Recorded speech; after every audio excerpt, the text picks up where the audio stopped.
नमस्कार दोस्तों, स्वागत है आपका मेरे चैनल कॉमिक्स लाइफ में। शुरू करते हैं सुरेंद्र मोहन पाठक जी द्वारा लिखा गया विमल सीरीज का एक और मज़ेदार उपन्यास शेर सवारी।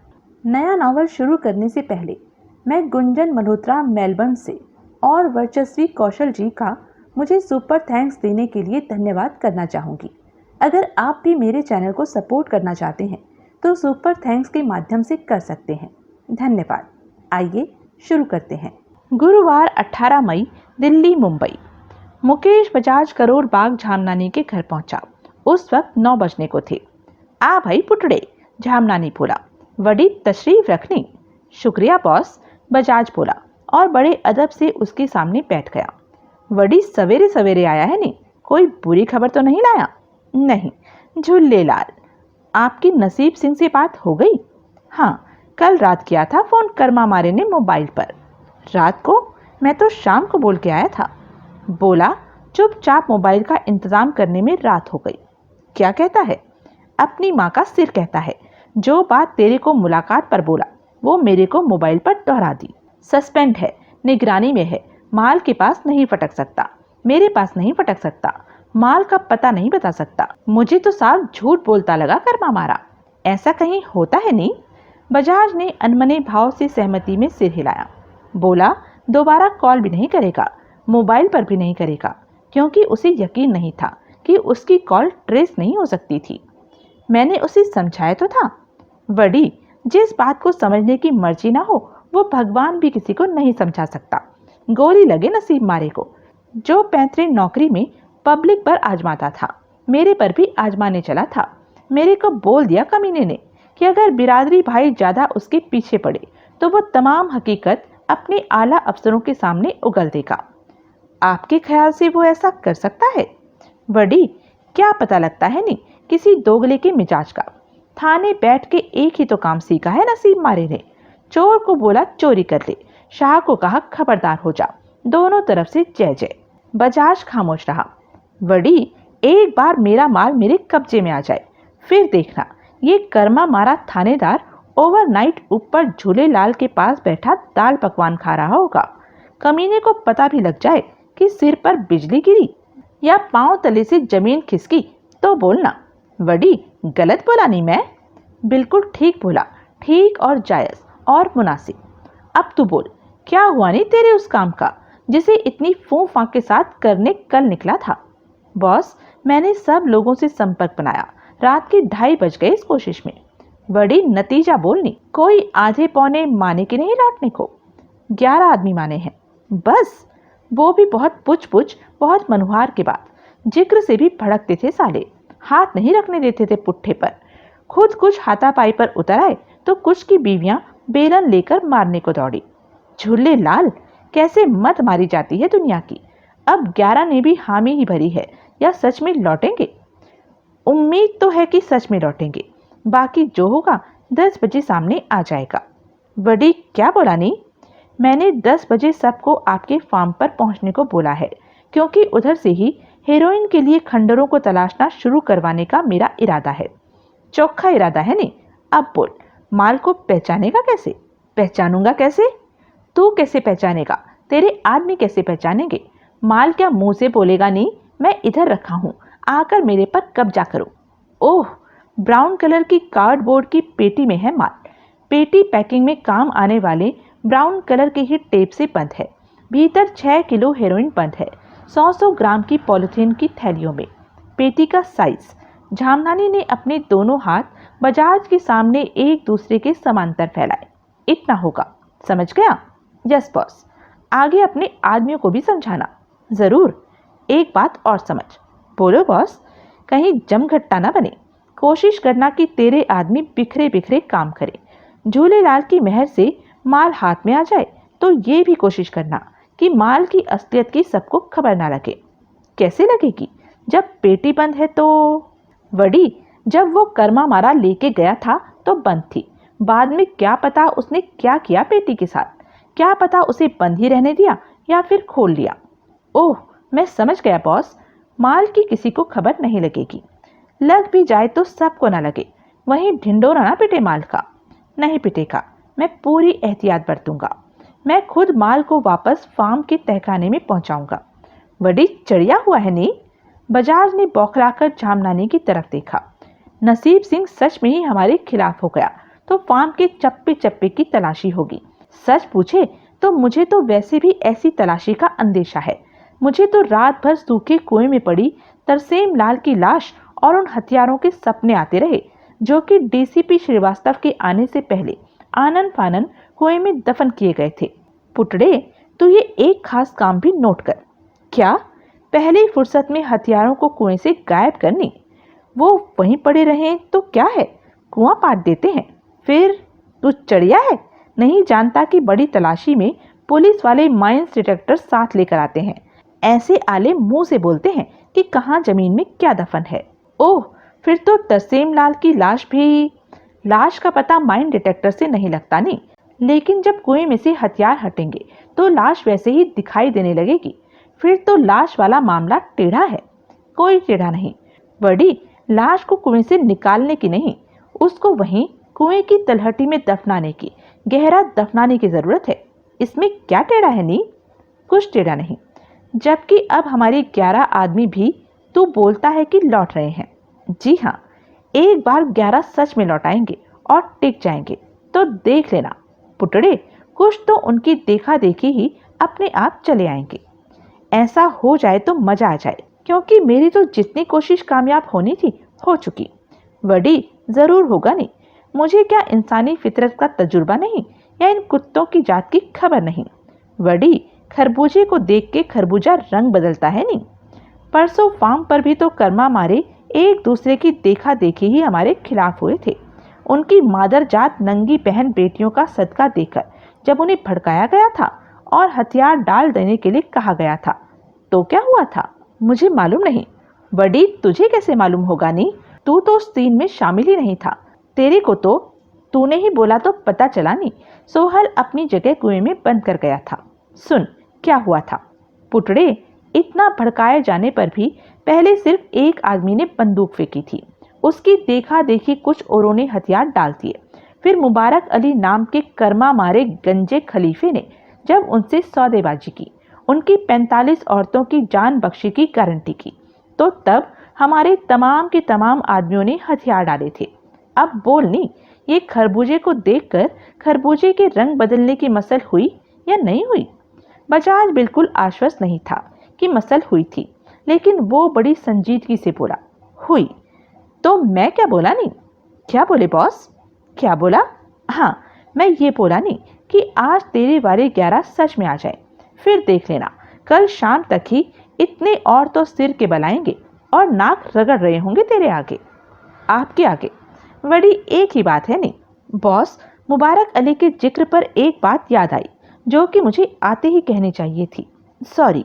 बड़ी क्या नहीं, कल रात को अपने सरदार जी मुबारक अली को ढूंढते सुजान सिंह पार्क उसके टैक्सी स्टैंड पर पहुंचे थे। झामनानी को जैसे सांप सूंघ गया। वो अपलक बजाज को देखने लगा। वडी क्या बोला नी? फिर वो धीरे से बोला, किसकी बात कर रहा है नी? अपने सरदार जी की, पवित्र सिंह जी की। किससे मिलने पहुंचा वो?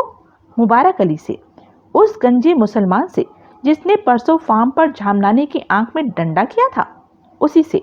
वडी कैसे जाना नी? टैक्सी स्टैंड पर जो क्लीनर छोकरा है वो हमारे से फिट है। उसको खास हिदायत है कि उधर मुबारक अली से ताल्लुक रखती जो भी बात हो वो उस पर निगाह रखे और उसे इधर करे। इधर करे? हुक्मनी ने इंतजाम किया था बॉस। बॉस, आपको मालूम है कि पिछले शनिवार हुक्मनी अपने 3 आदमियों के साथ मुबारक अली को काबू करने के लिए, ताकि उससे सोहल का पता कुबुलवाया जा सके, उसके टैक्सी स्टैंड पर गया था। लेकिन वो चारों वहां से पिट के लौटे थे। हुक्मनी को आपसे झाड़ तक खानी पड़ी थी कि 4 जने एक शख्स को काबू नहीं कर सके थे।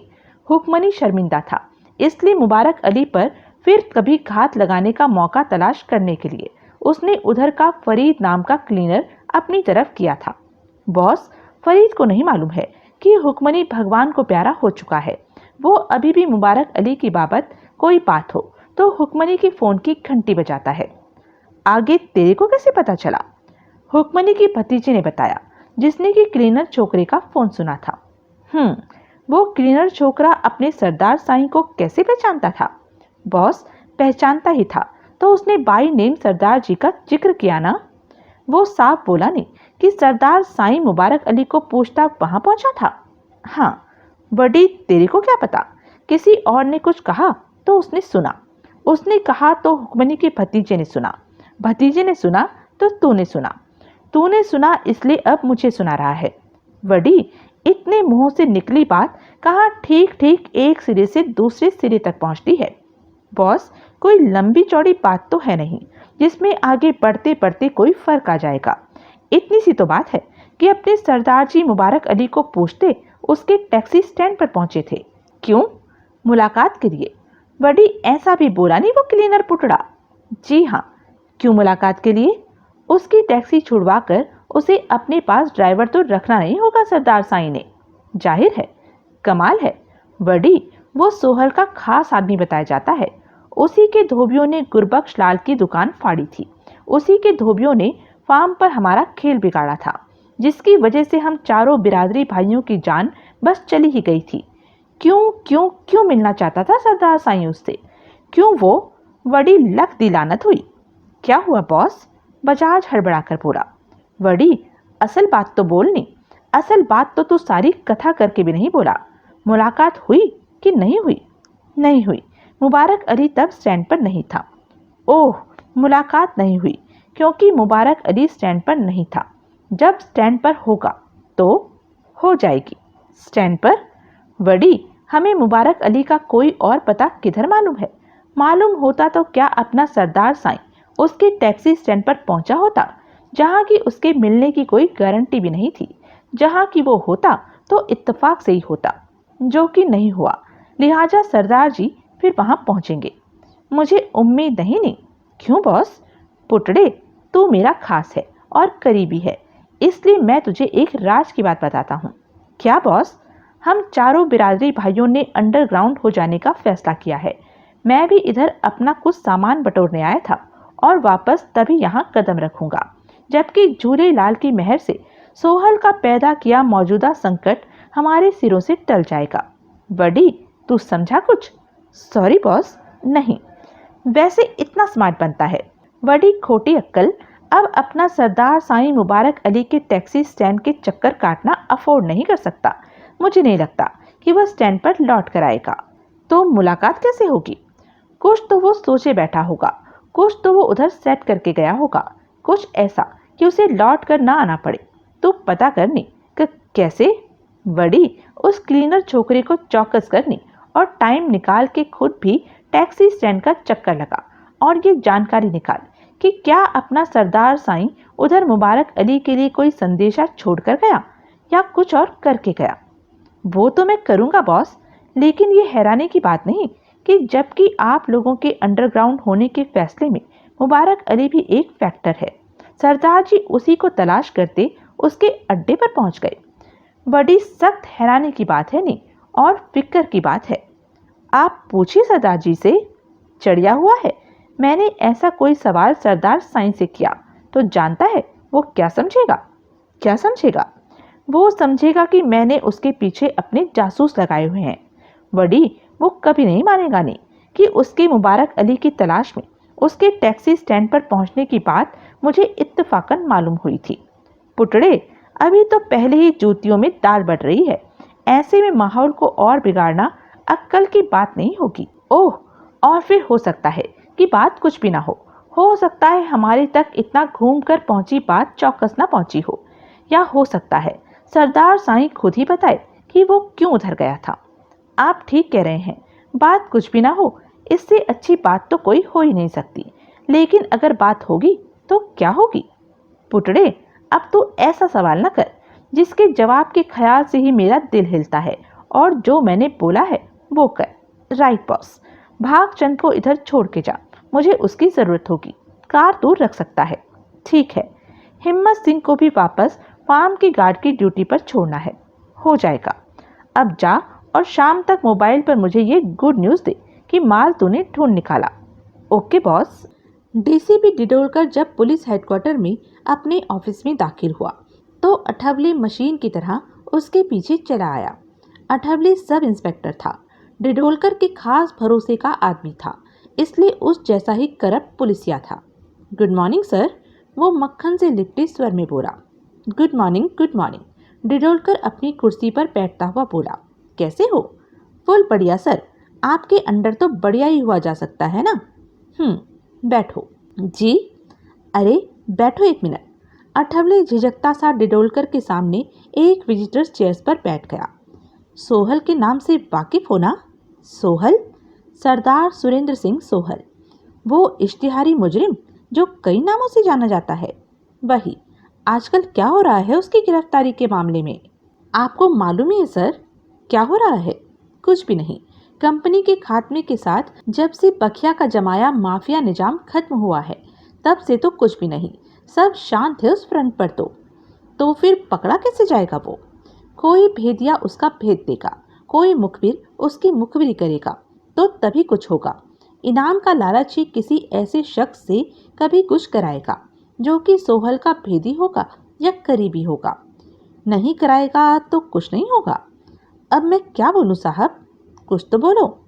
फिर भी बोलूं तो यही बोलूंगा कि महकमे में इतना काम है, सारा महकमा सारा वक्त एक ही काम में, सोहल की गिरफ्तारी के काम में ही तो नहीं लगा रह सकता। ऐसे काम तो आप जानते ही हैं सर, तभी होते हैं जबकि या कोई भेद दे या उसके लिए कोई नई वारदात हो। फिलहाल तो दोनों ही तरीकों से मामला ठंडा है सर। ऊपर से वो बहरूपिया है, कैसी भी सूरत बना लेता है। बना लेता होगा, लेकिन इंसान के बच्चे की अपनी सूरत तो एक ही होती है। वो तो बरोबर बोला साहब। महकमे में एक सब इंस्पेक्टर था जो कि उसकी असली सूरत से वाकिफ था, आवाज़ से भी वाकिफ था। आलमगीर म्यूजियम से फ्रांसीसी पेंटिंगों की चोरी के केस के दौरान ये बात सामने आई थी। क्या नाम था उसका? दामोदर राव सर। लेकिन सर अब वो इंस्पेक्टर हो गया है। अच्छा? जी हाँ, मशहूर बिल्डर शिवराज पारिक के अगवा की कोशिश नाकाम करने के इनाम के तौर पर उसे आउट ऑफ टर्न इंस्पेक्टरी मिली थी। अकेले ने भाई के 4 हथियारबंद आदमियों को मार गिराया था और पारिक को अगवा होने से बचाया था। आपको तो मालूम ही होगा सर, कमिश्नर साहब ने बकायदा पब्लिक फंक्शन में उसे तरक्की से नवाजा था। ये वो दामोदर राव है? हाँ साहब। अठवले के स्वर में असंतोष का पुट आ गया। कल का भर्ती हुआ छोकरा इंस्पेक्टर बन गया और एक मैं हूँ कि 13 साल से सब इंस्पेक्टर का सब इंस्पेक्टर हूँ, जबकि मैं इतनी मेहनत और लगन से हर काम करता हूँ। आप तो खुद जानते हैं सर कि मैं कितना कमिटेड हूँ अपने काम से। आप चाहें तो चुटकियों में मेरी प्रमोशन करवा सकते हैं, लेकिन आप तो बहक रहे हो। सॉरी सर, कन्विंसिंग का कोई मौका नहीं छोड़ते हो। सॉरी सर, कहीं की बात को कहीं ले उड़ते हो। पास बिठा लिया तो कुछ भी उल्टा सीधा बोल देने के हकदार बन गए। Sorry sir. जाओ, जाकर पता करो वो कहाँ है। ऑफिस में हो तो उसे मेरे पास भेजो फौरन। Yes sir. अठवले उछलकर खड़ा हुआ। उसने तन कर सैल्यूट मारा और घूमकर वहां से रुखसत हुआ। 2 मिनट बाद युवा इंस्पेक्टर दामोदर राव डीसीपी डिडोलकर के सामने अटेंशन की मुद्रा में तना खड़ा था। एट इज इंस्पेक्टर, डिडोलकर बोला। दामोदर राव ने अपना शरीर ढीला छोड़ दिया। मैंने तुम्हें मशहूर इश्तिहारी मुजरिम सोहल की वजह से तलब किया है। तुम तो उसके नाम से खूब वाकिफ हो। Yes sir. और उसकी सूरत और आवाज़ दोनों से वाकिफ हो। Yes sir. कैसे वाकिफ हो? कई महीने पहले की बात है सर, जबकि मुंबई सेंट्रल स्टेशन पर अपनी ड्यूटी के दौरान मेरा उससे आमना सामना हुआ था। उस वक्त वो सिर पर गंजा विग और चेहरे पर अजबकी मूछें लगाए हुए था और वेस्टर्न रेलवे के कुली की लाल वर्दी पहने था। बावजूद उसके मेकअप से तब मैंने उसे साफ पहचाना था। उसने कबूल भी किया था कि वो सोहल था। वो तुम्हारे सामने था, फिर भी गिरफ्तारी से कैसे बच गया? मेरी बदकिस्मती से सर, वरना मेरी इंस्पेक्टर के पद पर जो प्रमोशन आज हुई है वो शायद तभी हो गई होती। मुझे आज तक अफसोस है कि वो मुझे छकाकर भाग निकलने में कामयाब हो गया था। ये हकीकत दामोदर राव और विमल के सिवाय कोई नहीं जानता था कि दामोदर राव ने खुद भाग निकलने में सोहल की मदद की थी। मदद क्या की थी? भगाया ही उसने था। तो इस वजह से तुम सोहल की सूरत से वाकिफ हो? Yes sir. और आवाज़ से भी? Yes sir. लिहाजा फिर कभी उसके रूबरू हुए तो फौरन उसे पहचान लोगे? सूरज से भी, आवाज़ से भी? जब गंजे और अधपकी मूछों वाले कूली की सूरत में तुमने उसे पहचान लिया था, तो कभी वो फिर किसी बहुरूप में, मसलन फिर से सिख बना, तुम्हें दिखाई दिया तो भी तो पहचान ही लोगे। सर। क्यों, क्या हुआ, क्या नहीं पहचान पाओगे? सर, वो क्या है कि मुंबई अंडरवर्ल्ड में काफ़ी अरसे से ये अफवाह गर्म है कि प्लास्टिक सर्जरी से उसका चेहरा तब्दील हो गया है, आवाज़ भी तब्दील हो गई है। Don't talk nonsense inspector. चेहरे की सर्जरी से आवाज़ कैसे तब्दील हो सकती है? सर, सुनने में तो ऐसा ही आया है। अफवाहें उड़ाने वालों का ये ही काम होता है, एक की 8 लगाते हैं, आसमान पर चढ़ा देते हैं हर बात को। इतना तो कोई मान भी ले कि किसी ने आवाज़ को बदल कर बोलने का अभ्यास कर लिया हो। फिल्मों की इस नगरी में डबिंग और मिमिक्री आर्टिस्ट ऐसा काम कर लेते हैं, लेकिन सर्जरी से किसी की आवाज़ तब्दील हो गई हो, ये कैसे हो सकता है? दामोदर राव खामोश रहा।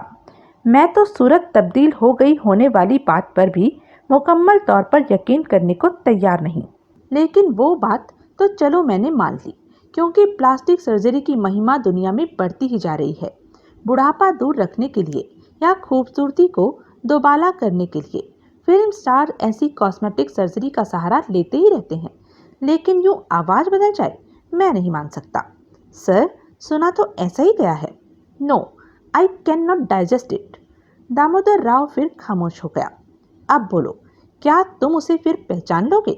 सर, तब्दील सूरत के साथ मुझे ऐसी तब्दीली पर एतबार नहीं। एक बार की एतबार कर भी लूं तो सूरत ही तो किसी की शिनाख्त में इकलौता फैक्टर नहीं होता।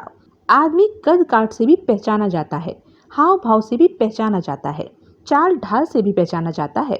और फिर सो कॉल्ड प्लास्टिक सर्जरी से सूरत में कोई तब्दीली आई भी होगी तो कितनी आई होगी? 100% तो ना आई होगी। No? Yes sir, you agree with me? Up to a point, sir. Notwithstanding his plastic surgery, you will be able to recognize him. I hope so, sir. Good, inspector. बहुत जल्द ऐसी एक शिनाख्त के लिए तुम्हारी ज़रूरत पड़ने वाली है, इसलिए उपलब्ध रहना। आइंदा कभी मुझे एकाएक तुम्हारी ज़रूरत पड़ सकती है। Understand? Yes sir. Duty hours के बाद भी। I understand sir. So keep yourself available to me.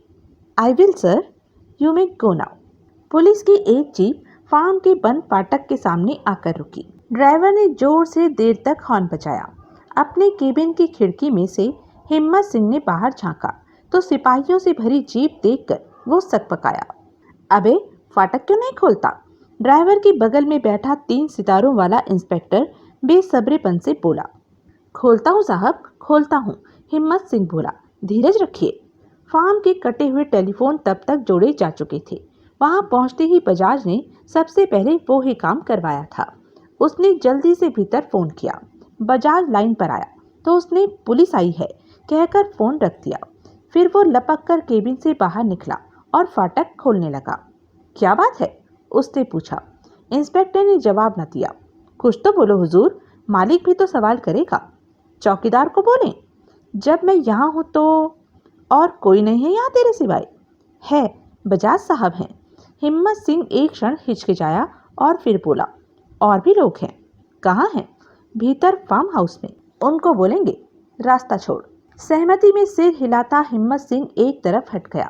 Jeep भीतर दाखिल हो गई और फर्राटे भरती पेड़ों से ढकी राहदारी पर दौड़ चली। पलक झपकते वो राहदारी और उसके आगे का बड़ा कंपाउंड लांघकर फार्म हाउस की इमारत के सामने पहुंच गई। जीप में से इंस्पेक्टर, एक एएसआई, एक हवलदार, 4 सिपाही, जिनमें से ही एक ड्राइवर था, नीचे उतरे। इंस्पेक्टर ने बरामदे में कई आदमियों के साथ खड़े मुकेश बजाज पर निगाह डाली, जिसे कि वो जानता था। बजाज भी इंस्पेक्टर को जानता था। वो मेहरौली थाने का एसएचओ था और उसका नाम अवधेश सिंह था। इंस्पेक्टर साहब, बजाज जबरन हंसता हुआ बोला। वेलकम, कैसे हो? इंस्पेक्टर ने जवाब न दिया। उसकी निगाह पैन होती हुई बजाज के अगल बगल खड़े लोगों की सूरतों पर घूमी। कैसे आए भैया? बजाज फिर बोला। इधर ये जमघट्टा क्यों है? इंस्पेक्टर दबंग स्वर में बोला। कहाँ है जमघट्टा? 8-10 आदमियों से जमघट्टा हो जाता है? क्यों है? क्यों ना हो? इधर क्या दफा 144 लगी है? भैया, ये प्राइवेट प्रॉपर्टी है। यहाँ एक जना हो या 21, पुलिस को इससे क्या मतलब? मतलब है, तभी तो पूछा। बोलो मतलब। इधर की तलाशी होगी। ये लोग उसमें अड़ंगा बन सकते हैं। नहीं बनेंगे। सरकारी काम में अड़ंगा क्यों बनेंगे भला? लेकिन तलाशी क्यों होगी? हुक्म हुआ है। वो तो हुआ ही होगा। हुक्म बिना तुम लोग कहीं हिलते हो? लेकिन क्यों हुआ है तलाशी का हुक्म? किस चीज़ की तलाश है तुम्हें? मिलेगी तो दिखाई दे जाएगी। अजीब मिजाज दिखा रहे हो यार, वो भी मेरे साथ, मुकेश बजाज के साथ। बजाज ने असहाय भाव से कंधे उचकाए और गहरी सांस ली।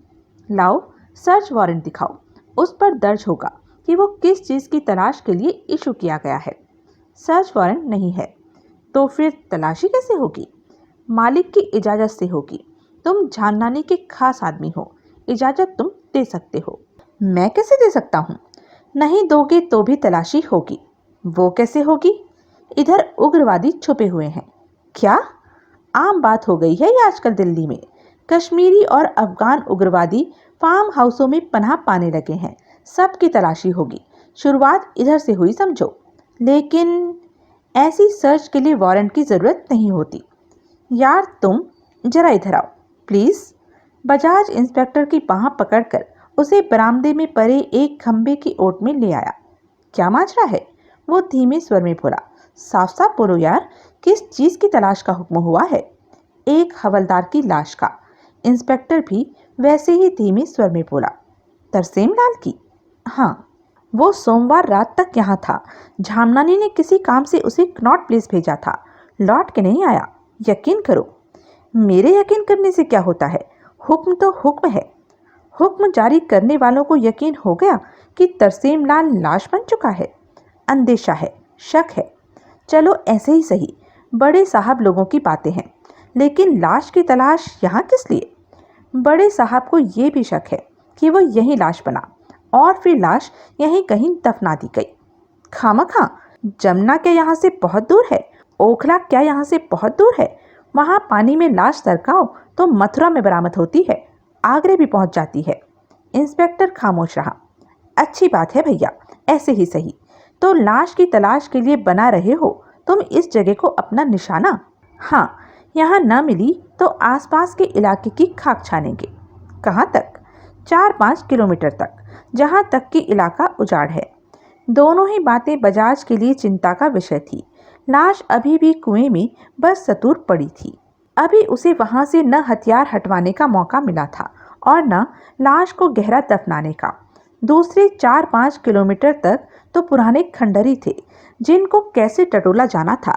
ये अभी वो वहां जमा हुए आदमियों को समझाकर हटा ही था कि पुलिस पहुंच गई थी। अब जो अंदेशे वाली बात थी वो ये थी कि लाश की तलाश करते पुलिसियों के हाथों में हेरोइन लग सकती थी।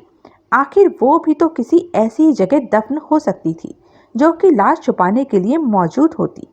क्या मुसीबत थी? मन ही मन वो कुनमुनाया। कोई काम ठीक से होकर नहीं दे रहा था।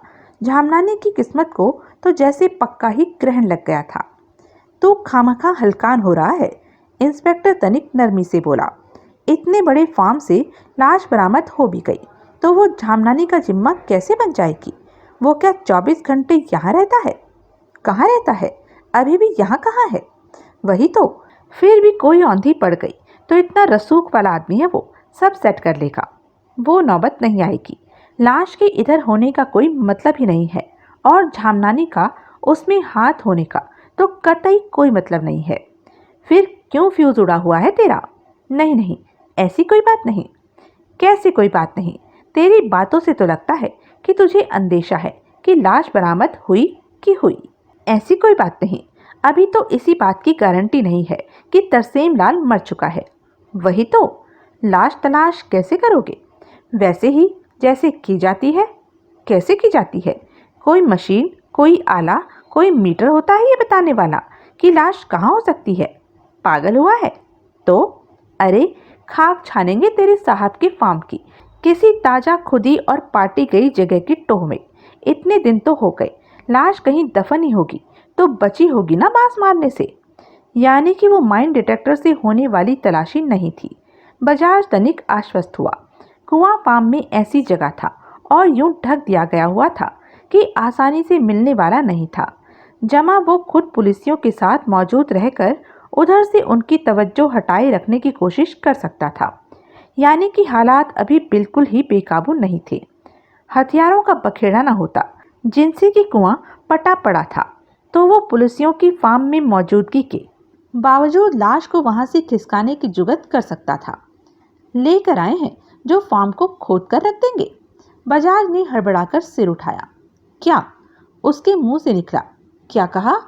किधर खो गया था? इंस्पेक्टर उसे घूरता हुआ बोला।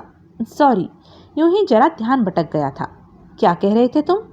मैं कह रहा था कि ऐसी तलाशी ऐसे ही होती है। और क्या हम बुलडोजर साथ लेकर आए हैं जो फार्म को खोद कर रख देंगे? ओह, ऐसी मोटी तलाशी में भी 1 घंटा तो लग ही जाएगा तुम्हें। हाँ, 1 डेढ़ घंटा तो लग ही जाएगा। ठीक है, तुम अपना काम करो। समझ लो कि जामनानी की तरफ से सरकारी काम में कोई अड़ंगा नहीं है। बढ़िया। मुझे 5 मिनट अपने आदमियों को काम पर भेजने में लगेंगे। उसके बाद मैं यहीं हूँ तुम्हारी हर खिदमत के लिए। ठीक है, खानसामा है यहाँ।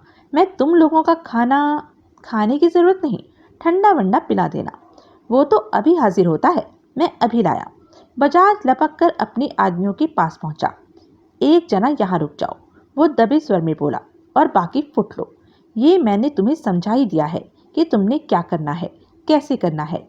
लेकिन पुलिस के एकाएक आ मरने की वजह से हालात में जो फर्क आ गया है उसे समझ लो। 1 सवा घंटा ये लोग यहाँ हैं। उसके बाद ये उन्हीं जगहों की खाक छानेंगे जिन्हें टटोलने का जिम्मा तुम्हारे सिर है। तुम लोगों ने खास ख्याल रखना है कि पुलिस के साथ तुम्हारी लाइन क्रॉस ना हो। तुम एक दूसरे का रास्ता न काटो, भले ही किसी जगह वो लोग तुमसे पहले पहुंच जाएं। कहने का मतलब ये है कि पुलिस को हरगिज भी भनक न लगने पाए कि तुम किस फिराक में हो। समझ गए? तमाम सिर सहमति में हिले। फुट जाओ। इनायत दफेदार और जैकब परदेसी लेमिंगटन रोड पर YMCA के बाजू में स्थित एल्फ्रेड के बार में मौजूद थे। दोनों एक कोने की एक ऐसी टेबल कब्जाए बैठे थे जिस पर से बार के प्रवेश द्वार को बिना गर्दन घुमाए बड़ी सहूलियत से देखा जा सकता था। उस वक्त अभी 11:30 बजे थे और बार खुलने का निर्धारित टाइम हुए अभी आधा घंटा ही हुआ था। फिर भी हॉल आधे से ज्यादा भरा हुआ था। वहां जफर सुल्तान से उनकी मुलाकात पूर्व निर्धारित थी। कहाँ मर गया कमबख्त? इनायत दफेदार भुनभुनाया। आ जाएगा, परदेसी ने आश्वासन दिया। जब बोला है तो क्यों नहीं आएगा? वेटर उनके करीब पहुंचा। क्या प्रॉब्लम है भाई तेरी? उसके मुंह भी खोल पाने से पहले दफेदार चिल्लाया। क्यों बार बार आकर खंबे की तरह सिर पर खड़ा हो जाता है? ऑर्डर के वास्ते आया सर, वेटर बोला। अभी नहीं है ऑर्डर, कोई आने वाला है, आएगा तो बोलेगा। क्या? ठीक है, तब भी बुलाने पर आना। सहमति में सिर हिलाता वेटर वहां से रुखसत हो गया। आ गया, एकाएक परदेसी बोला। दफेदार ने प्रवेश द्वार की तरफ देखा तो जफर सुल्तान को भीतर दाखिल होता पाया। साथ कौन है इसके? परदेसी बोला। ख्वाजा, दफेदार वितृष्णापूर्ण स्वर में बोला। अकेला आने को बोला, जोड़ीदार ले आया। ख्वाजा, घाटकोपर वाला? वही। ये तो दाढ़ी रखता था, तभी तो मैं पहचाना नहीं। दोनों करीब पहुंचे और उनके सामने बैठ गए। सब में अभिवादनों का आदान प्रदान हुआ। कैसा है परदेसी? ख्वाजा अपनी क्लीन शेव सूरत पर उंगलियां फिराता हुआ बोला। पहचाना नहीं मेरे को? पहचाना, परदेसी बोला, पर जरा देर से पहचाना। दाढ़ी क्या कहती थी? कुछ नहीं, सिंगापुर होके आया ना, सूट बूट ठाट के साहब का माफिक। उधर दाढ़ी वाले को नहीं घुसने देते? ख्वाजा ने ठहाका लगाया। बिरादर, वो बोला। मेरा दर्जी बोला मेरी ऊबड़ खाबड़ दाढ़ी उस फैंसी सूट से क्लैश करती थी जो वो खास मेरे वास्ते सिया। सुल्तान भी फरमाइशी हंसी हंसा, फिर दफेदार को संजीदा पाकर उसकी हंसी को ब्रेक लगी। बोलो बाप, वो बोला। क्या हुक्म है? खादिम हाजिर है। जफर, दाफेदार एक अर्थपूर्ण निगाह ख्वाजा पर डालता हुआ बोला। हुक्म तेरे वास्ते था, खिदमत तेरे वास्ते थी। तेरा मतलब है मुझे अकेला आना चाहिए था? मतलब खुद समझ लिया। पर बाप, तू भी तो अकेला नहीं आया। दफेदार ने घूर कर उसकी तरफ देखा। अगर तेरे साथ परदेसी हो सकता है तो मेरे साथ ख्वाजा क्यों नहीं हो सकता? मैं कब बोला कि नहीं हो सकता? बोला तो सही, पर शायद मेरे समझने में कसर रह गई। वो एक क्षण खामोश रहा और फिर बोला, ख्वाजा को मैं साथ नहीं लाया था, इधर ही मिला बाहर फुटपाथ पर। अपना भाई जैसा है। बाप, तू भी अपना भाई जैसा है, इसलिए सोचा। मेरे को नहीं मालूम था, ख्वाजा बोला। इधर कोई खुफिया मीटिंग होने वाला था। मैं तो समझा था कि दोस्त दोस्त मिलने वाले थे। मैं चला जाता है। उसने उठने का उपक्रम किया तो दफेदार ने उसकी बाह पकड़कर वापस बिठाया और बोला, अरे नहीं, हिलने का नहीं है इधर से। बाप, तू बोला ना, तू खाली जफर से। जो मेरे को जफर को बोलना है, मेरे को कोई ऐतराज नहीं अगर वो तू भी सुने। सच पूछे तो तेरा अक्स भी मेरे जहन में था। जफर ना मिलता तो जिस दूसरे शख्स को मेरा पैगाम पहुंचता वो तू ही होता। ऐसा? हाँ, तू टिक के बैठ। पक्की बात? हाँ, मेरे पास एक काम है जो मैं बोलता हूँ, दोनों सुनो। जिसको जचे वो करना कबूल करना। क्या काम है? जफर सुल्तान बोला। काम भाई का है। क्या? गिरफ्तारी देने का है। 2 या बड़ी हद 3 दिन अंदर बैठना पड़ेगा, फिर जमानत हो जाएगी। भाई कराएगा जमानत? भाई कैसे कराएगा? जमानत भाई ने करानी होती तो वो गिरफ्तार होने को क्यों बोलता? तो जमानत कोई और कराएगा। और कौन? जिसके फायदे की जानकारी तेरे पास होगी। मेरे पास होगी? वो समझेगा कि होगी, उसे समझाया जाएगा ऐसा। बात का खुलासा कर बाप। दफेदार ने किया, तफसील से किया। ओह, वो खामोश हुआ तो जफर सुल्तान बोला, तो ये सोहल के खिलाफ कदम है भाई का? हाँ। भाई से उसकी क्या दावत हो गई? तो बात को यूं समझ कि ये जुम्मा जुम्मा 8 रोज का खलीफा सोहल बहुत ऊंचा उड़ रहा है और भाई के फील्ड में दखल अंदाज हो रहा है। ऐसे पंछी के पर उतरना जरूरी होता है। या शायद, ख्वाजा धीरे से बोला, भाई दिल्ली में हुई अपनी किरकिरी का बदला लेना चाहता है। दफेदार चौंका। उसने बेहद सर्द निगाहों से ख्वाजा की तरफ देखा। एक ही बिरादरी में कोई बात कहाँ छुपती है? ख्वाजा लापरवाही से बोला, दिल्ली इधर से 800 मील दूर है। दफेदार अपनी निगाह जैसे ही सर्द स्वर में बोला, अफवाह हजारों मील की रफ्तार से परवाज करती है। उधर जो हुआ उसकी इधर खबर पहुंचाने वाला कोई नहीं था। कोई तो बराबर था। सुना है 200 आदमी मौजूद थे उधर इस वाक्य के वक्त। यही तो कमाल होता है अफवाह का। जफर सुल्तान बोला, चंद और हाथों से गुजरेगी तो तादाद 2000 हो जाएगी, 5000 हो जाएगी। फिर कोई बोलेगा कि जो हुआ था उसका नज़ारा सारे दिल्ली शहर ने किया था। अब मैं क्या बोलूं? तू, दफेदार बोला, दिल्ली तो नहीं होकर आया? नहीं। जो सुना इधर सुना? हाँ। किससे? किससे क्या? इधर सारे अंडरवर्ल्ड में चर्चा है भाई की दिल्ली में हुई फजीहत का। किसी से भी दरियाफ्त कर लो, एक ही बात सुनने को मिलेगी कि दिल्ली में सोहन ने भाई की ऐसी दुर्गत की थी कि उसे उधर से दुम दबाकर भागना पड़ा था, नंगा करके खदेड़ा गया था। तमीज से, तमीज से। मैं जो सुना वो बोला, खुद पता कर लो, यही सुनने को मिलेगा। सब गलत है, बकवास है। होगा? किसी की मजाल है भाई से ऐसे पेश आने की? किसी की कोई नहीं बोला, सोहल की बोला। और अब भाई, जफर सुल्तान बोला, अपनी बिगड़ी साख को संवारने के लिए सोहल को लुढ़काना मांगता है। ऐसी है ना बाप? तू बात को बहुत फास्ट तरीके से बोला। दफेदार बोला, भाई सोहल को लुढ़काना मांगता है। बरोबर बोला, पर उस वजह से नहीं जिससे अफवाहों का बाजार गर्म बताता है अपना ख्वाजा। भाई के सामने सोहल की क्या बिसात है? भाई के सामने सोहल मच्छर है जिसे भाई जब चाहे मसल सकता है। क्यों नहीं, जरूर। बरोबर बोला बाप। तो फिर ये मीटिंग तो गैर जरूरी। तो फिर हम सलाम बोलें और रुखसत लें? नहीं नहीं, अभी मुझे जवाब कहाँ मिला है। मेरे पास पहले से काम है। पहले से काम है? हाँ। किसका? बताना मुनासिब न होगा। क्या काम है? ये भी बताना मुनासिब न होगा। कब तक फारिग होगा? कहना मुहाल है। टाल मटोल की जुबान बोल रहा है तू। ऐसी कोई बात नहीं। भाई का काम सबसे ऊपर होता है, मालूम? ख्वाजा है ना? दफेदार ने ख्वाजा की तरफ देखा। वो क्या है कि? ख्वाजा दबे स्वर में बोला, आजकल मेरे पास भी काम है। ये 5 पेटी का काम है, अभी हाथ में लेना मुहाल है। मनमानी रकम भी मिल सकती है। ज़रूर, पर खाली नहीं है। भाई को इनकार सुनने की आदत नहीं है। अब क्या बोलेंगा बाप? दफेदार ने फिर जफर सुल्तान की तरफ देखा। उसका सिर पहले ही इनकार में हिलने लगा। कुछ क्षण खामोशी रही। ये आखिरकार दफेदार बोला, तुम्हारे बदले हुए तेवर मेरी समझ से बाहर हैं। अभी कल तक तुम लोग भाई के हुक्म को सिर माथे लेते थे, फक्र महसूस करते थे इस बात में कि भाई तुम्हें खिदमत का मौका दिया। आज भी ऐसी है।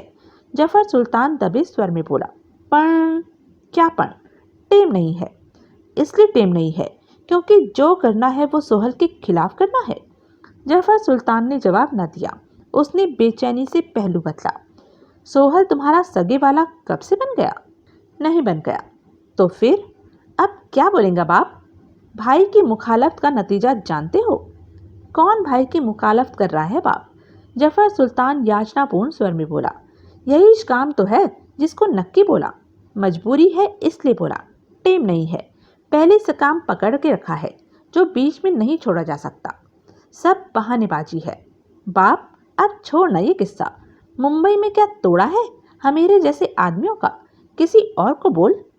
वो भी तेरी माफिक बोलेगा टेम नहीं है। तुम लोगों को खामा ख्याली हो गई जान पड़ती है कि दिल्ली से लौटने के बाद से भाई पिलपिला गया है और सोहल जबर हो गया है। नहीं बाप। क्या नहीं बाप? जफर सुल्तान खामोश रहा। दरिया में रह के मगर से बैर नहीं चलता जफर। तेरे को भी बोला ख्वाजा? मालूम, ख्वाजा बोला, तभी तो ये जवाब देना पड़ा। मेरे को भी, जफर सुल्तान बोला। सोहल को, परदेसी धीरे से बोला। सोहल को मगर बोल रहे हैं दोनों। दफेदार भौचक्का सा दोनों का मुंह देखने लगा। मैं अभी आया। एकाएक जफर सुल्तान उठता हुआ बोला। किधर जाता है? दफेदार संदिग्ध भाव से बोला। जवाब में जफर सुल्तान ने अपनी कन की उंगली उठाई। मैं भी चलता हूँ, ख्वाजा बोला। मेरे को भी संडास जाने का है। ठीक है, उधर आपस में मशवरा करके कोई फाइनल जवाब भी सोच लेना। सहमति में सिर हिलाते दोनों बार के पिछवाड़े की तरफ बढ़ चले जिधर की टॉयलेट था।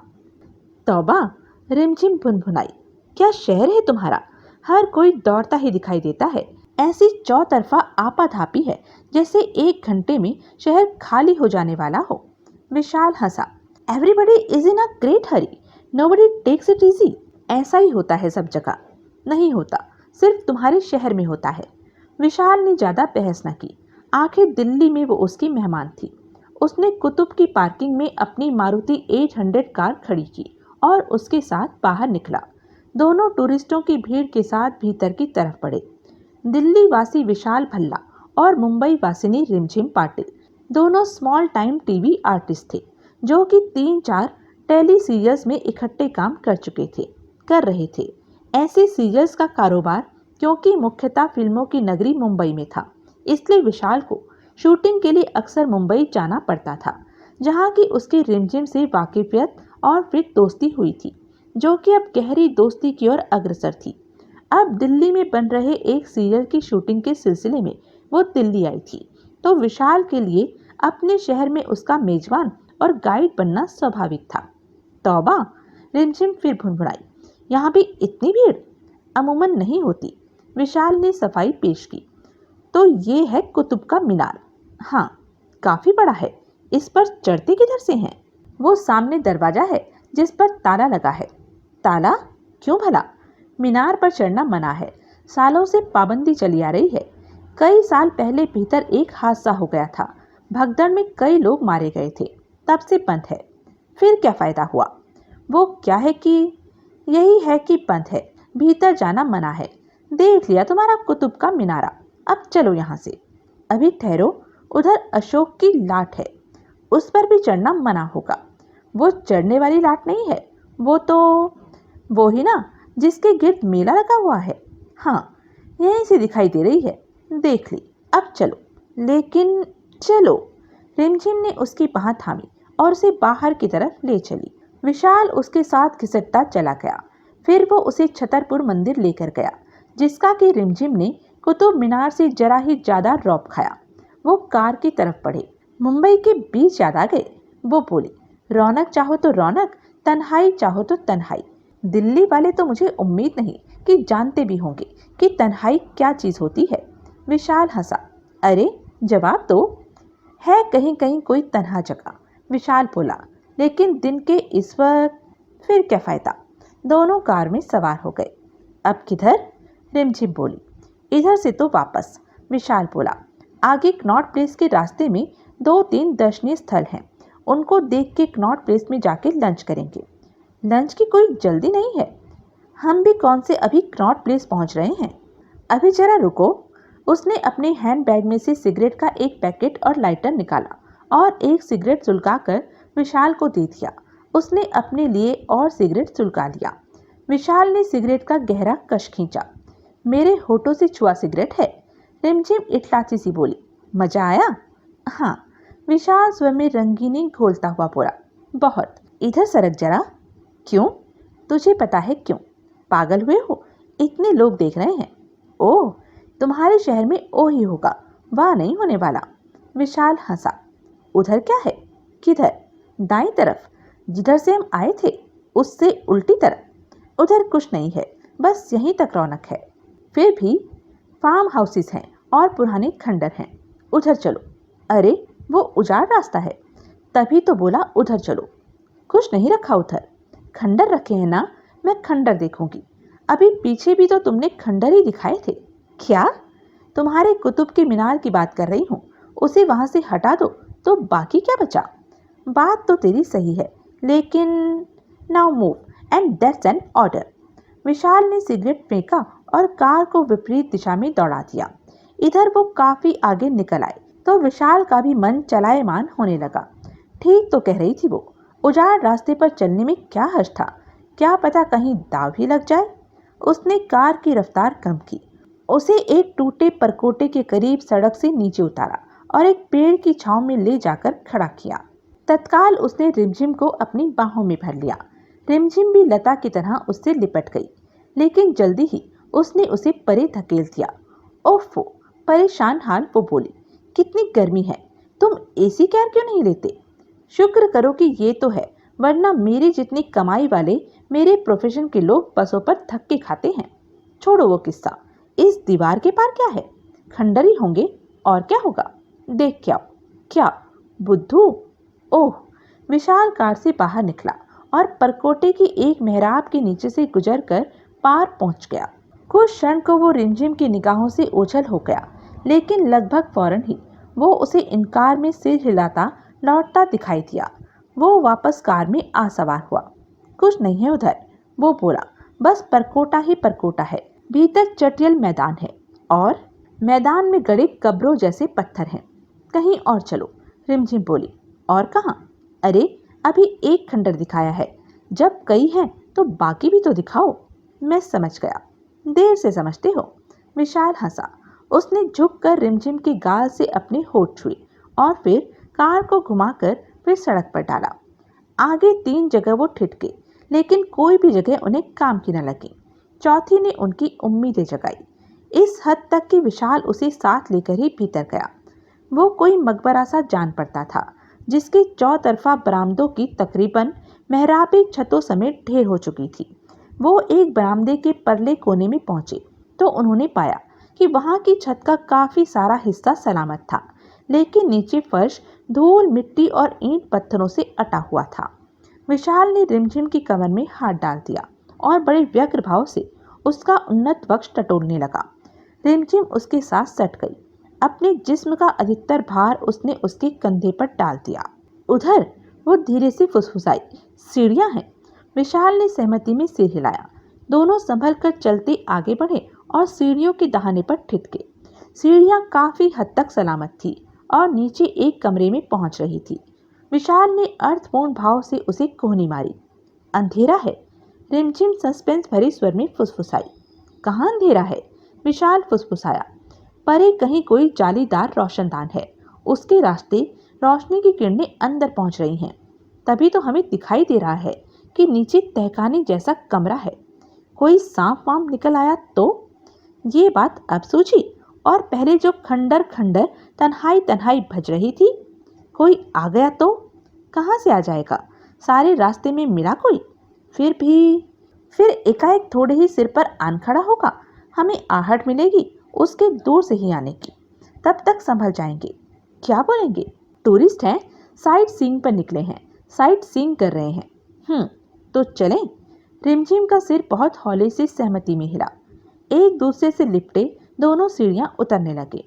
नीचे तहखाना उनकी अपेक्षा से बड़ा निकला और उसका फर्श भी कतरन समतल था। ईंट पत्थर तो नहीं है, रिमझिम फुसफुसाई, लेकिन धूल मिट्टी बहुत है। हाँ। फिर 1 मिनट चुप रहे। विशाल की निगाह पैन होती हुई चारों तरफ फिरी। एक कोने में उसे सूखी टहनियों का ढेर लगा दिखाई दिया। उसने टहनियों को इधर उधर सरकाया तो उसे लगा कि आगे कुछ और था। क्या? उसने आंखें फाड़ फाड़ कर उधर देखा और हाथ बढ़ाकर टटोला। घास? उसने और हाथ चलाया। सूखी घास। बन गया काम। वो बोला। कैसे? उसके पीछे आन खड़ी हुई रिमझिम ने पूछा। मैकशिफ्ट मैट्रेस का इंतजाम हो गया। अरे कैसे? अभी सामने आता है कैसे। उसने दोनों हाथ बढ़ाकर उनमें घास समेटी और उसे लेकर सीढ़ियों से परे अंधेरे कोने में पहुंचा। उसने घास को वहां फर्श पर बिछाया और वापस लौटा। वैसे 2 और फेरे उसने घास के साथ लगाए। चौथे आखिरी फेरे में उसने बची खुची घास भी समेट ली। वो उठकर वापस चलने ही लगा था कि रिमझिम एकाएक बोली। पीछे कुछ है। पीछे कहाँ? विशाल सकपकाया सा बोला। अरे जहां से घास उठाई। वो वापस घूमा। क्या है? वो बोला। रिमझिम ने 2 कदम आगे बढ़ाए और झुककर सामने झांका। पेटी है, वो टटोलती हुई बोली। कार्डबोर्ड की। विशाल घास समेटे कुछ क्षण स्थिर खड़ा रहा। फिर उसने घास हाथों से निकल जाने दी और रिमझिम को परे करके उकड़ू होकर सामने झांका तो पाया कि जहां वो देख रहा था वहां दीवार और फर्श के संगम पर एक बड़ा सा गड्ढा बना हुआ था। उसी गड्ढे में कार्डबोर्ड की छोटी सी बंद पेटी पड़ी थी। सूखी घास और घास के आगे टहनियों की वजह से वो यूं छुपी हुई थी कि ये तक नहीं जान पड़ता था, खुद उसे नहीं जान पड़ा था कि वहां पीछे गड्ढा था। उसने पेटी को उठाकर गड्ढे में से निकाला और फर्श पर रखा। वजन में वो उसे कोई 7-8 किलो की लगी। उसके ढक्कन पैकिंग वाले ब्राउन टेप से बंद कर दिए गए थे और बाहर ऐसी कोई मार्किंग नहीं थी जिससे अंदाजा हो पाता कि भीतर क्या था। क्या होगा? रिमझिम उसके कान के करीब फुसफुसाई। क्या पता? वो बोला। बम? पागल हुई है? और फिर बम जैसा भार भी तो नहीं है पेटी का। नई पेटी है, स्मगलिंग का माल होगा। ये तहखाना किसी स्मगलर की डेन है और ये खंडर उसका हेडक्वार्टर है। नॉनसेंस, तुम अली बाबा हो। ये 40 चोरों के खजाने का एक हिस्सा है। अब खुल जा, सिम बोलो। क्या? अरे खोलो इसे, मेरा सस्पेंस से दम निकला जा रहा है। खोलूं? हाँ, फौरन। क्या पता तुम्हारे लिए एयर कंडीशन गाड़ी इसी में छुपी हुई हो। ये कोई ऐसा बम तो नहीं जो ढक्कन खोलने से फटता हो। लो, मैंने बम का नाम लिया तो मुझे पागल बोल दिया। अब खुद बम बम भजने लगे। लेकिन अब खोल भी चुको, कोई पंगा ना हो जाए। हटो, मैं खोलती हूँ। खोलता हूँ। टेप को उधेड़कर उसने पेटी का ढक्कन उठाया और सांस रोककर भीतर झांका। उसको ठीक से कुछ न दिखाई दिया तो उसने पेटी को यूं तिरछा किया कि उसका खुला मुंह सीढ़ियों की रोशनी की तरफ हो गया। क्या है? पॉलीथीन की थैलियां जान पड़ती हैं। हाँ, थैलियां ही हैं, सफ़ेद पाउडर से भरी। कई हैं। पाउडर की थैलियां? मुझे कुछ और ही सूझ रहा है। जरा सुई दे अपने बालों की। रिमझिम ने उसे सुई थमाई तो विशाल ने एक थैली को पंचर किया। उसने उसको अपनी हथेली पर उल्टा तो सफ़ेद रंगत के बारीक कण उस पर आकर गिरे।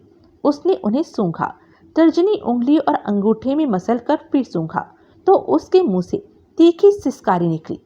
क्या हुआ? रिमझिम आतंकित भाव से बोली। हेरोइन, विशाल बोला। क्या?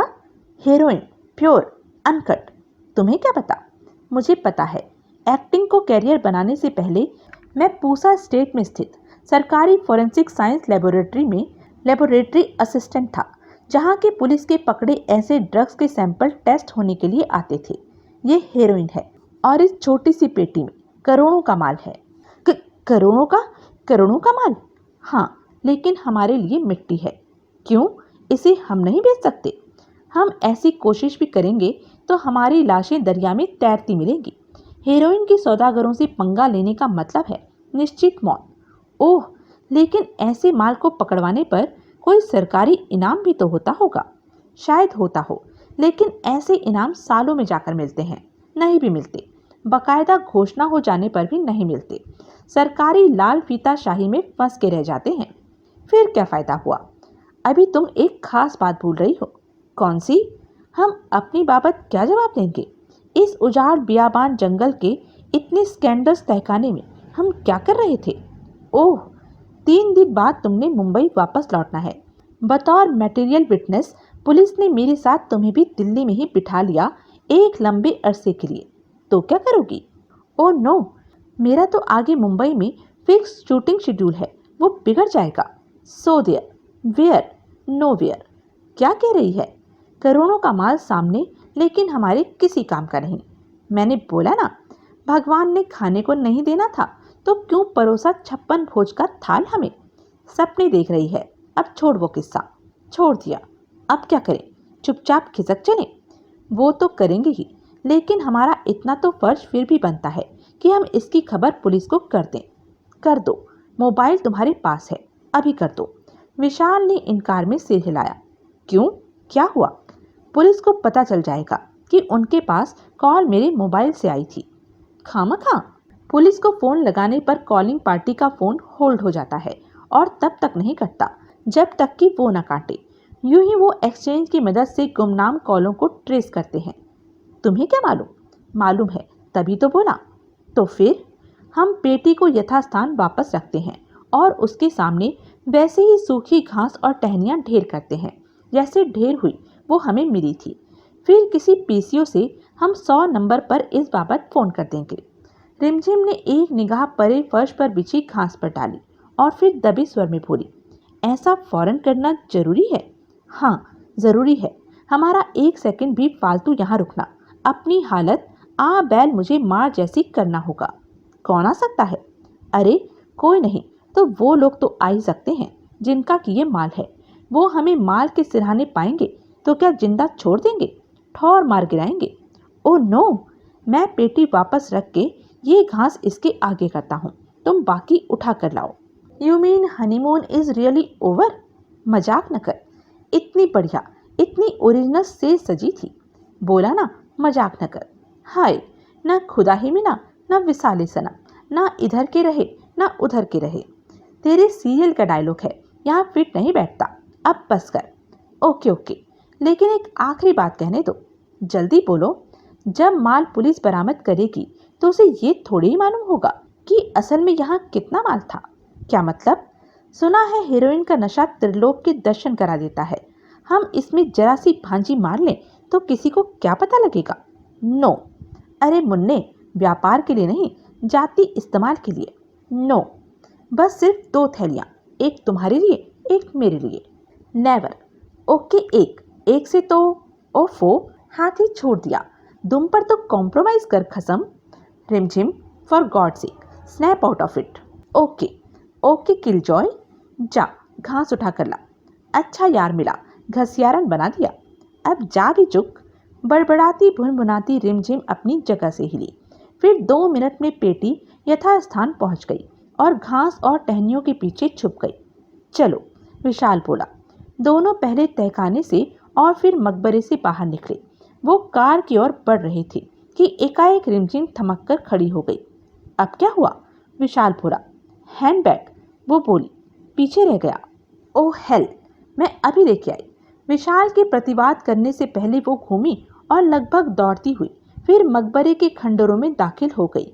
बेचैनी से पहलू बदलता वहीं ठिठका खड़ा विशाल उसके लौटने का इंतजार करने लगा। वो लौटी, पेटी के साथ। विशाल के छक्के छूट गए। ये नहीं बना छोड़ते, वो हाँफती सी बोली। लेकिन हाथ आया माल छोड़ना मूर्खता है। तुम लालच के हवाले हो। ये माल हमारे लिए मिट्टी है। इतना समझाया कि हम इसे कैश नहीं कर सकते। फिर भी माल कब्जे में होगा तो कैश करने की कोई सूरत भी निकल आएगी। अब चलो। तुम मरवाओगी? तुम्हें नहीं मरवाऊंगी, मरूंगी तो मैं मरूंगी। चलो। रिमझिम, मैं फिर कहता हूँ, एक कार इधर ही आ रही है, हिलो। विशाल ने घूमकर देखा तो उसे धूल उड़ाती एक काली एम्बेसडर करीब आती दिखाई दी। तत्काल वो अपनी कार की तरफ लपका।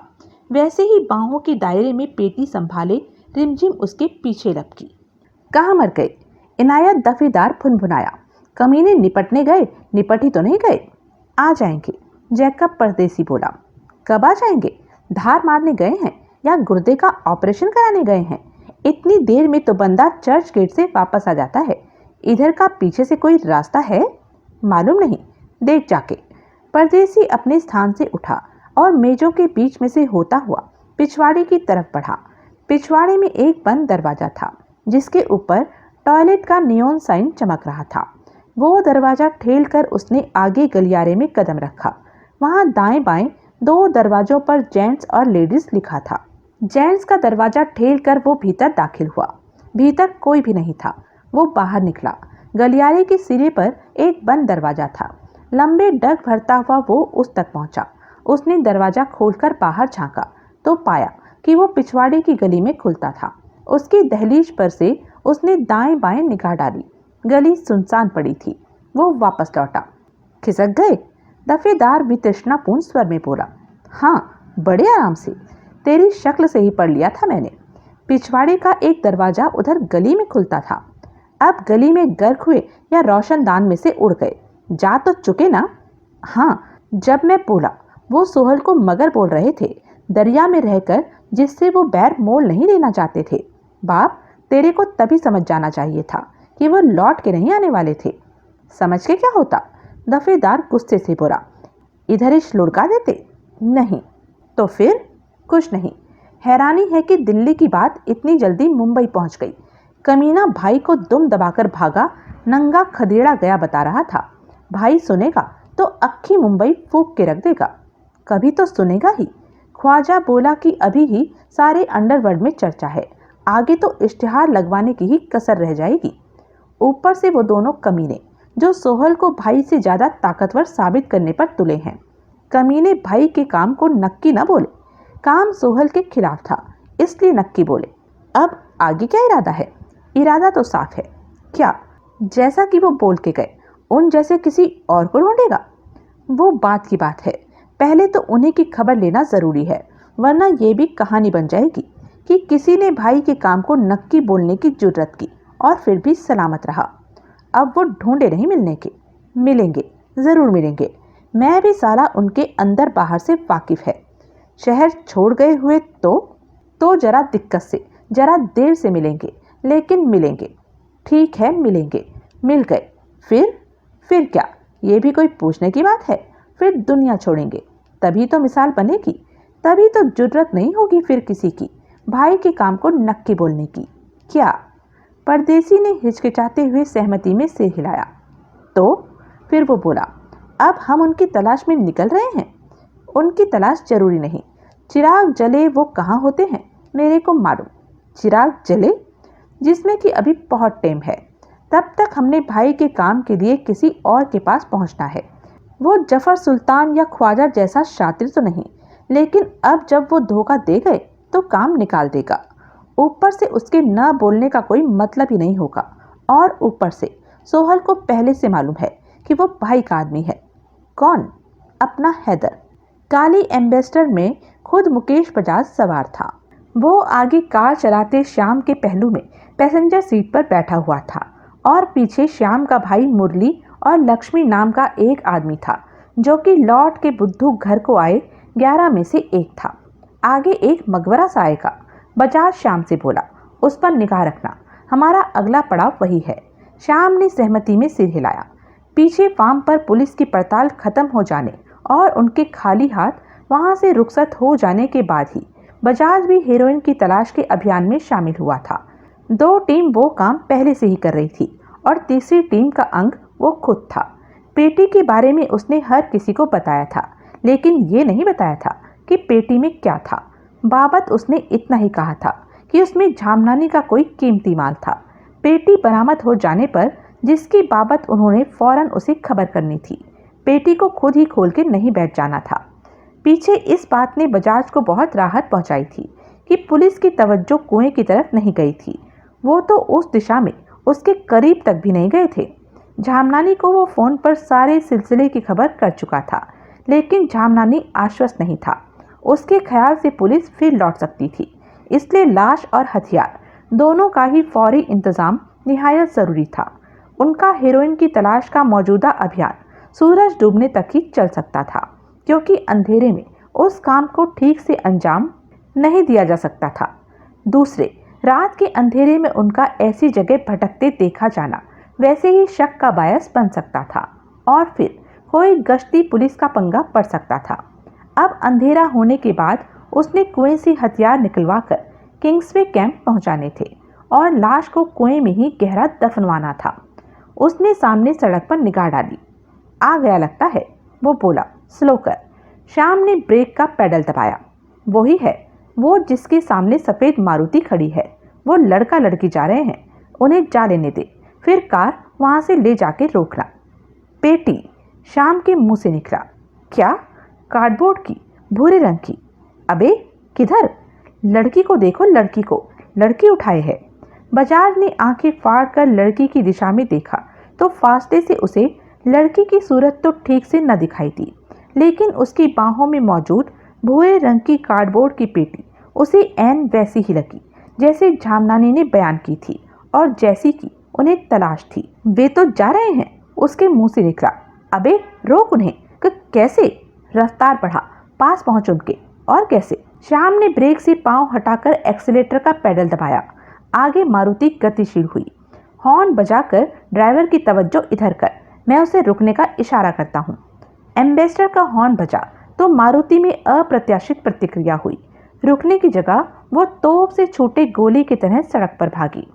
पीछे चल, बजाज बौखला ऐसा बोला। पकड़ मारुति को। बजाज साहब, पीछे से मुरली बोला। वो कॉलेज के लड़का लड़की मालूम होते थे, उनका हमारे माल से क्या लेना देना? कोई लेना देना नहीं। तो फिर खामखा उनके पीछे पड़कर टाइम जाया। रुके क्यों नहीं? रुकने की जगह भाग क्यों खड़े हुए? वो भी ऐसे जैसे कार को पर लग गए हों। डर गए होंगे। क्यों? शादीशुदा नहीं होंगे ना, मौज मस्ती के लिए खंडरों में घुसे होंगे, इसलिए। ऐसे जोड़े के पास पेटी का क्या मतलब? कोई पिकनिक का खाने पीने का सामान होगा पेटी में। ऐसी कोई खास आइटम तो है नहीं कार्डबोर्ड की पेटी। ठीक, सब ठीक, फिर भी मैंने पेटी जरूर देखनी है, क्योंकि ये वही पेटी हो सकती है जिसमें झामनानी का कीमती माल है। हाँ, क्या कीमती माल? पेटी काबू में आ जाए फिर दिखाऊंगा, अब तो चुप होके बैठ। मुरली खामोश हो गया। अबे क्या छकड़ा हाँक रहा है? बजाज श्याम पर झल्लाया। स्पीड छोड़, करीब पहुंच मारुति के, पकड़ उसे। श्याम ने स्पीड बढ़ाई और दुआ कर कि वो कुतुब की तरफ घूमे। आगे क्रॉसिंग आ रहा है, वहां से बाएं मोड़कर बाहरी सड़क पर हो लिया तो बिल्कुल ही पकड़ाई में नहीं आएगा। श्याम ने दांत भींच लिए। वो दक्ष ड्राइवर था और बजाज की हाल दुहाई के बिना भी मारुति के पीछे पहुंचने की भरपूर कोशिश कर रहा था। अंधेरिया मोड़ पर विशाल ने कार बाएं मोड़ी। इधर कहाँ जा रहे हो? तत्काल रिमझिम ने प्रतिवाद किया। हम इधर से तो नहीं आए थे। चुप कर। लेकिन अब मुझे गारंटी है वो काली एम्बेसडर हमारे पीछे पड़ी है। खामखा। वो न सिर्फ हमारे पीछे पड़ी है, हमारे करीब आने के लिए, हमें ओवरटेक करके जबरन रोकने के लिए हमारे पीछे पड़ी है। खामखा। उन्हें हमारे से क्या लेना देना है? पेटी से लेना देना है जिसे गोद में रख के बैठी हुई है। तुम्हें क्या मालूम? वो घबरा कर बोली। और क्यों वो हमारे पीछे पड़ेंगे? इत्तेफाक से वो हमारे पीछे हैं, अभी कहीं इधर उधर मुड़ जाएंगे। ये झूठी तसल्ली है, तुम नाहक मुझे डरा रहे हो। तभी एम्बेसडर का हॉर्न बजा। रिमझिम ने घबराकर पीछे देखा तो इस बार एम्बेसडर उसे अपनी बहुत करीब लगी। फिर एम्बेसडर की पैसेंजर सीट पर बैठे व्यक्ति ने उसे पीछे देखता देखा तो वो जोर जोर से हाथ हिलाकर रुकने का इशारा करने लगा। गणपति बप्पा, उसके मुंह से निकला। अरे तेज चलाओ। क्यों? अरे वो एम्बेसडर हमारे पीछे थोड़ी आ रही है। विशाल के स्वर में व्यंग का पुट आ गया। फिर भी तेज चलाओ और उससे पीछा छुड़ाओ, मेरा दिल घबरा रहा है। खुद विशाल का दिल उससे कहीं ज्यादा घबरा रहा था। वो घबराहट ही वजह थी जो उसे गाड़ी को टॉप स्पीड पर नहीं चलाने दे रही थी। उसकी गाड़ी 5 गियर वाली थी और नई थी। वो जानता था स्पीड में एम्बेसडर उसका मुकाबला नहीं कर सकती थी, लेकिन वो ये भी जानता था कि घबराहट के उस आलम में उसने टॉप स्पीड पकड़ी तो वो शर्तिया एक्सीडेंट कर बैठेगा। फिर भी उसने एक्सीलेटर पर दबाव बढ़ाया। तभी एक धाई की आवाज़ हुई। ये कैसी आवाज़ थी? रिमझिम आतंकित भाव से बोली। पहिया बस्ट हुआ? पहले विशाल ने भी वही समझा था, लेकिन जब कार में कोई डगमगाहट पैदा न हुई, वो बस सतूर दौड़ती रही, तो वो समझ गया कि वैसा नहीं था। रियर व्यू मिरर में से उसने पीछे झांका। जो नज़ारा उसे दिखाई दिया उससे उसके प्राण कांप गए।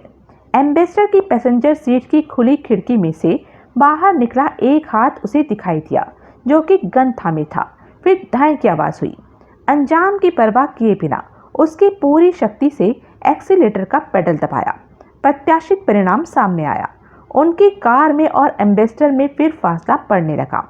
उस घड़ी जिस बात से दोनों कारों के पैसेंजर बेखबर थे, वो ये थी कि विपरीत दिशा से आते एक कार वाले ने भी धाई की दोनों आवाज़ें सुनी थी। वो मिलिट्री से मेजर रिटायर हुआ व्यक्ति था, इसलिए उसने फौरन पहचाना कि वो गोली चलने की आवाज़ थी और तूफानी रफ्तार से आगे पीछे भागती मारुति और एम्बेसडर में से किसी में से आई थी। तत्काल उसने अपनी कार रोकी। एक जिम्मेदार शहरी की तरह अपने मोबाइल से 100 नंबर डायल किया और पुलिस को उस वाक़ये की खबर की। ऐसे हमारा पीछा नहीं छूटने वाला। विशाल इतना आतंकित था कि बड़ी कठिनाई से बोल पाया। ये लोग हमें शर्तियाँ मार डालेंगे, क्या करें? वैसे ही आतंकित भाव से रिमझी बोली। अभी भी पूछ रही है क्या करें? हाँ, पूछ रही हूँ, क्या करें? सारे फसाद की जड़ से पीछा छुड़ाएं। और क्या करें? कैसे? पेटी फेंक। क्या? वो इसी की फिराक में है, अब मुझे गारंटी है, और कोई वजह नहीं हो सकती ऐसे खूंखार तरीके से हमारे पीछे पड़ने की। जब पेटी हमारे पास नहीं होगी तो वो वैसे ही हमारा पीछा छोड़ देंगे। फेंक इसे। कहाँ? कहाँ फेंकूं? अरे कार से बाहर फेंक। और कहाँ? अगर अपनी और मेरी जान की सलामती चाहती है तो फौरन पेटी को खिड़की से बाहर फेंक दे। अच्छा। उसने खुली खिड़की पर एक क्षण को पेटी टिकाई और फिर उसे बाहर धकेल दिया। 100 किलोमीटर की रफ्तार से भागती कार से गिरी पेटी ने सड़क पर कई कलाबाजियां खाई। पीछे एम्बेसडर को जोर की ब्रेक लगी। पेटी स्थिर हुई तो उसका मुंह खुल गया और हेरोइन की थैलियां उसमें से बाहर सड़क पर बिखर पड़ी। आगे मारुति ये जा वो जा। एम्बेसडर रुकते रुकते भी पेटी से पार निकल गई। रोक रोक! बजाज विक्षिप्तों की तरह चिल्ला रहा था। पीछे ले। अरे कहाँ लिए जा रहा है? रोक! वातावरण में ब्रेकों की आवाज़ गूंजी, साथ ही सायरन की आवाज़। बजाज को जैसे सांप सूंघ गया। फ्लाइंग स्क्वाड के सायरन की आवाज़ वो बखूबी पहचानता था। पुलिस! उसके मुंह से निकला। बाजू की सड़क पर है, सीधा भाग।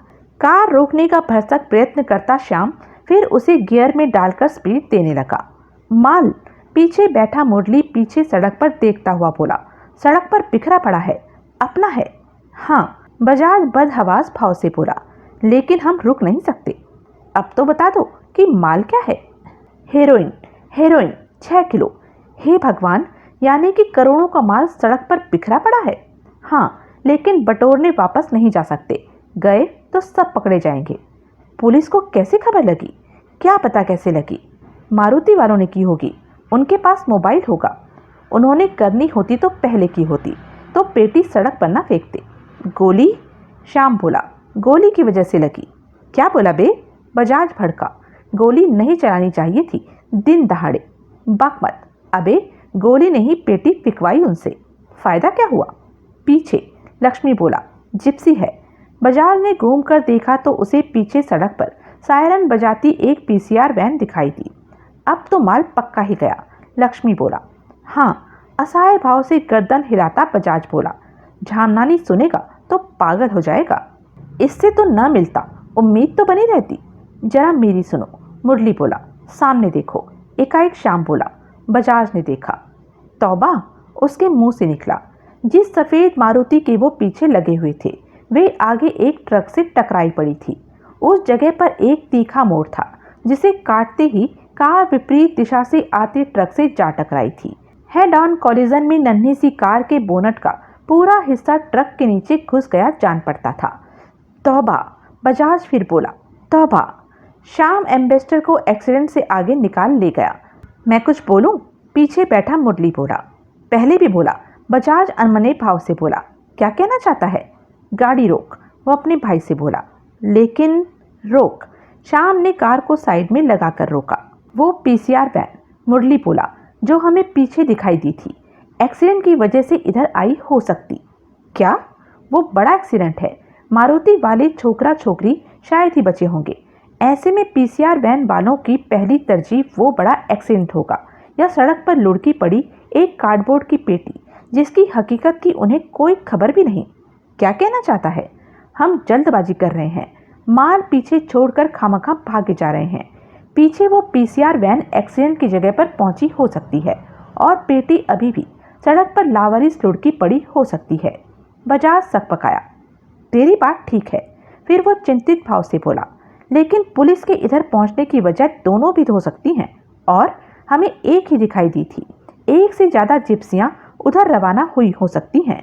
अगर पुलिस को शूटिंग की खबर है तो उन्हें एम्बेसडर की भी खबर होगी। नंबर की खबर भले ही ना हो, रंग और मेक की खबर बराबर होगी। इसलिए एम्बेसडर पर लौटना फंसने वाला काम होगा। तू पैदल जा। मैं? हाँ, यानी कि जो बोले वो ही कुंडा खोले। जा, साथ चलो, भाई को ले जा। आप साथ चलो। अबे क्यों हुज्जत? वरना समझो मैंने कुछ नहीं कहा। बजाज ने भाले पर्चियां बरसाती निगाह से उसकी तरफ देखा। उसे विचलित न होता पाकर उसने एक आह भरी, तब भी हाथ में थमी रिवॉल्वर को कार के डैशबोर्ड में बने खाने में रखा और कार से बाहर निकल आया। दोनों पैदल वापस चल दिए। अंगड़ाइयां तोड़ता जम्हाई लेता जमीर मिची उठकर बैठा और उसने अपनी कलाई पर बंधी घड़ी पर निगाह डाली। 1 बजने को था। उस वक्त वो फाकलैंड रोड पर स्थित चौल से जरा अच्छे एक होटल के एक कमरे में मौजूद था। उस होटल में कमरा घंटों में भी मिलता था, रात भर के लिए भी मिलता था और महीना किराए पर भी मिलता था। जिस औरत के पहलू में गर्क होकर उसने सारी रात गुजारी थी, उसका नाम जयश्री था। वो कमरा उसका स्थायी ठिया था, जहाँ की वो अपने ग्राहकों को एंटरटेन करती थी। मिच्ची उसका रेगुलर कस्टमर था, इसलिए वो उससे कंसेशनल रेट 1000 रुपये चार्ज करती थी। दूसरा लिहाज वो उसका ये करती थी कि वो लेट आता था और मौज मेले में सवेरा कर देता था, तो उसे वहीं सो भी जाने देती थी। अब ये बात दीगर थी। कंसेशनल रेट के 1000 रुपये भी उसके पास कभी कभार ही होते थे। जो टैक्सी वो चलाता था वो किराए की थी और किराया भरने और पेट्रोल का खर्चा निकालने के बाद जो पैसा बचता था उसमें बड़ी हद महीने में 2 बार वो उधर का रुख कर पाता था। इस बार उसकी लगातार 5 रातों की मस्ती अश्योर थी।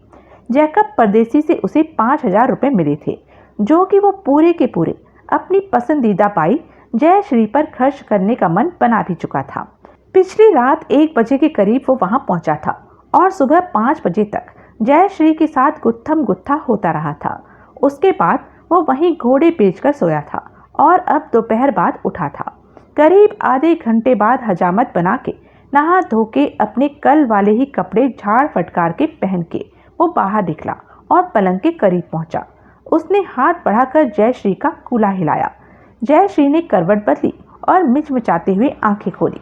जाता हूँ, वो बोला, रात को आऊँगा। ना आया तो? बोला ना, रात को आऊँगा। मैं भी तो कुछ बोली ना, ना आया तो? आज तक लगातार 2 रात तो तेरी शक्ल कभी दिखाई दी नहीं इधर, अब दिखाई देगी। साला हलकट, मेरा धंधा बिगाड़ेगा। नहीं बिगड़ता तेरा धंधा साली। अपने जेब से एक 500 का नोट निकाला और उसे उसके उन्नत वक्ष की घाटियों में खोस दिया। ये ले एडवांस बुकिंग, अब राजी? हाँ राजी। मिच्ची ने उसके कूल्हे पर एक धौल जमाई और वहां से रुखसत हो गया। वो होटल से निकला और उधर के टैक्सी स्टैंड पर पहुंचा, जहां की उसकी टैक्सी खड़ी थी। उसने उधर से टैक्सी उठाई और जुहू पहुंचा। एयरपोर्ट के टैक्सी स्टैंड पर उसने टैक्सी खड़ी की और स्टैंड के उस खोखे में पहुंचा जो कि वहां के ऑफिस का काम करता था और भीतर बैठे व्यक्ति को आवाज लगाता बोला, बाबूलाल, नंबर लगा मेरा। वो तो समझ लग गया। बाबूलाल बोला, पण तू इधर आ। क्या है, आज इतनी देर में आया? काहे? कोई खास वजह नहीं, ऐसी कहीं ढेर हो गया था। बोल, क्या बोलता है? विक्टर तेरे को पूछता था। विक्टर? अरे तेरा दोस्त, तेरी माफिक इधर का पक्का टैक्सी ड्राइवर। अच्छा, वो विक्टर? क्यों पूछता था? क्या मांगता था? बोला नहीं, खास पूछा फिर भी नहीं बोला। बहुत एक्सप्रेस मिलना मांगता था तेरे को। साथ में एक और आदमी भी था। पैसेंजर? नक्को, पैसेंजर तो उठाया नहीं इधर से। सब टैक्सी खलास हो गया तो भी नहीं उठाया। मेरे को नंबर लगाने को भी नक्को बोला। बस यही काम जान पड़ता था उसे कि तेरे को ढूंढता था। कमाल है। 12 बजे तक वेट किया इधर तेरा, नहीं आया तो तेरे घर का पता पूछने लगा। मेरे से भी पूछा, कई ड्राइवर लोगों से भी पूछा। कोई बोला ना, चिंच पोखली, बस यही बोला, चिंच पोखली। उधर किधर कोई ना बोला, किसी को मालूम ही नहीं था। तू अभी उधर ही रहता है ना? हाँ, इधर अपना पता छोड़। क्यों? वो इधर ही लौट के आने को बोल के गया। आता ही होएगा, क्योंकि तू तो उधर है नहीं, तू तो इधर पहुंचेला है। वो आएगा तो तू पैसेंजर लेके चला गया होएगा, इसलिए अपना चिंच पोखली का पता इधर छोड़। मैं विक्टर को बोलेंगा। वो बिल्कुल ही कुछ नहीं बोला कि क्यों पूछता था मेरे को।